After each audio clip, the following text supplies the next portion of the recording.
Welcome to my channel. Today we will be talking about opening a retirement account with Fidelity Investments.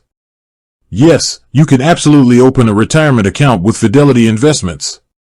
Fidelity is a major financial services company that offers a wide range of retirement accounts to help you save for the future. The most common types of retirement accounts you can open with them are individual retirement accounts, or IRAs. Fidelity offers both traditional and Roth IRAs. A traditional IRA may allow you to deduct your contributions from your taxes now, and your money can grow tax-deferred. With a Roth IRA, you contribute with after-tax dollars, and your withdrawals in retirement can be tax-free.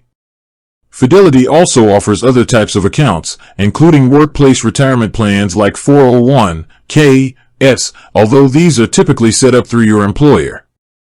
If you are self-employed, they have options for you too, such as SEP IRAs or solo 401(k).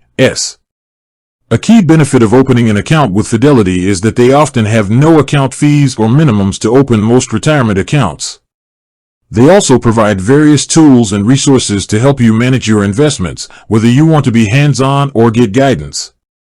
With that being said, thank you for watching. For more finance videos, kindly check my page. Please like, share, comment, and subscribe to my channel. Thank you.